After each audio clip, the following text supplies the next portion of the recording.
Right. Section 12.3 uh, deals with just the whole concept of water shortages around the world. Uh, as we get more and more people on our planet, the amount of water that we can use uh, stays the same, but the amount per person becomes less and less. Um,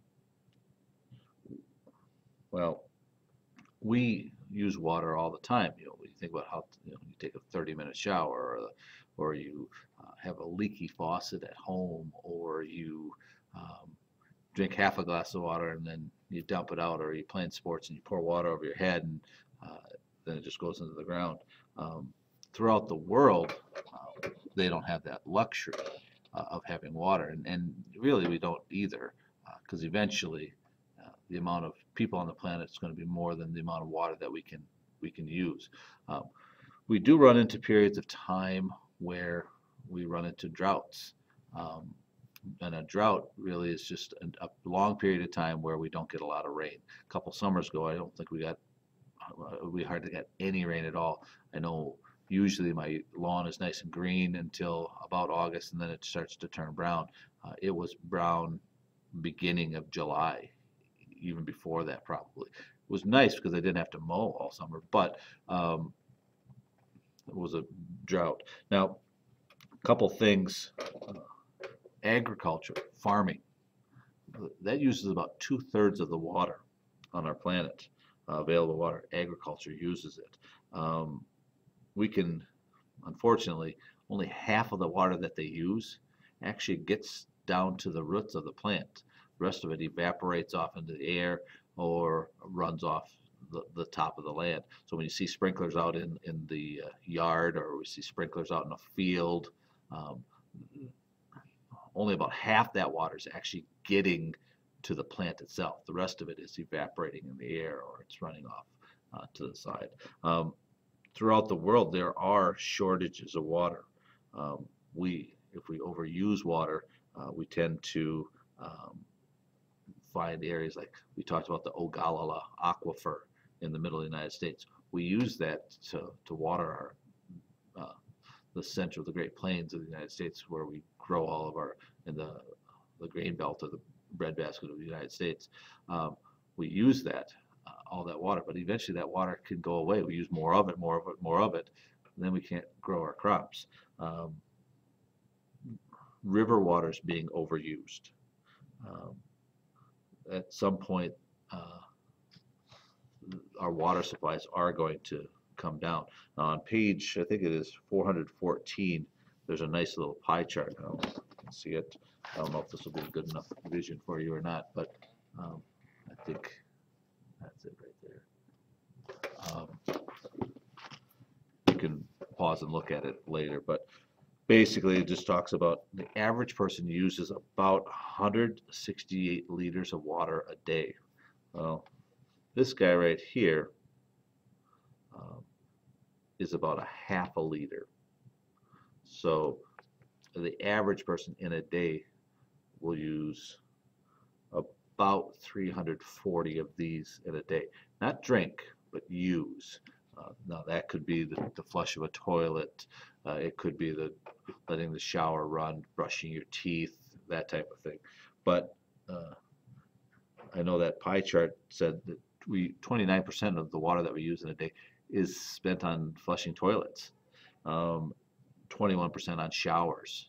Uh, that's quite a bit. Washing clothes. Um, this was a leaking toilet, 5%. I know I had a toilet that ran uh, over a weekend down in our basement that I didn't know was running. A flap didn't close, and so water was just kind of running, cycling through the toilet. I know my next water bill that I got was about $150 more just for a weekend of it running by itself. Um, there are places in Hawaii and around the world that they actually put big collection roofs where they're kind of slanted and the rain lands on it and it flows down and they collect rainwater. That's a way that we can try to conserve water. I know that I looked into the cost of putting gutters on my house, but having all those gutters collect to one spot and use that water filter it, and then use it to wash our clothes and wash the dishwasher. And it was way more expensive um, than I wanted to spend. So, but if we can lower the cost, just like all those other renewable energy sources, if we can lower the cost, people will do it, and we can save and conserve water that way. Um, instead of we can conserve it by, instead of using the hose and just spraying water, maybe get one of those hoses that have little holes in it that just kind of drip water into the flower beds at home. That could do. Turn off the water while you're brushing your teeth. Don't run the shower for minutes before you get in to warm it up. There's actually a device that you can attach to the in your plumbing that can bring hot water right to your shower instantly. It does cost a little bit of money to buy it and put it in, but the cost may be saving as far as having a hot supply of water right away might be worth it. Any type of plumbing leaks, if we can fix those, that can conserve water. When we start to balance out water use, here's what we have to think about. Do we need it or do we want it? Eventually we'll get down to that type of question with water, but maybe not in our lifetime, but in humans' lifetimes in the future, we will get to a point where we have to say, okay, is this something I need to do, or is this something I want to do? Do I want a glass of water, or do I need a glass of water? Do I want to have wash my car, or do I need to wash my car? That type of thing. But shortages throughout the world, if we don't have enough water, we can't water our crops. If we can't water our crops, we can't grow food. If we can't grow food, people go hungry. People go thirsty. We pollute the water. We can't get to it, or we can't use it. Now on page 418, we start to think about, okay, our water sources. The biggest water source we have on our planet is the ocean. It's salt water. We can't drink it though. But we can desalinate it. We can build desalination plants. They're very expensive. Now, what they do when you desalinate, you take the salt out of the ocean water. It's a fairly simple idea. You take, well, it's more complex to put together, but you take salt water, you heat it, you evaporate the salt water. And what happens is the salt stays at the bottom, the water vapor rises. The water vapor hits a surface that's a little bit cooler, and it condenses, kind of like that one worksheet, one of the challenge worksheets from chapter 11, I think it was. The water vapor rises. It hits a cooler surface, maybe up here at an angle, at a pitch, and then those water droplets condense. They fall down. They roll down the sides, and then they're collected, and you collect fresh water. And then now you've got fresh water to drink. The problem with that is it is kind of expensive. We are going to try to do something like this in the lab, though. Not on a large scale, but a much smaller scale version of it. And we're going to see how much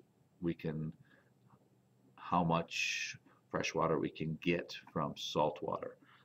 But that's all in this section. We're looking at, this section is all about conserving water. If we have a drought, we run out of water. Eventually, the number of people on our planet is going to be larger than the amount of water that we can use, or that we have to use. If we pollute it, if we waste it, that day comes a lot sooner in history. If we conserve and not pollute it, we push that day off quite a ways into our future. Just keep an eye on leaky toilets or dripping faucets. We'll do an experiment in the lab where we'll just drip water for about 10 minutes or so and just see how much water actually accumulates in that time. And then we can multiply that out and find that we need to conserve water. So that's about it. That's all. Goodbye.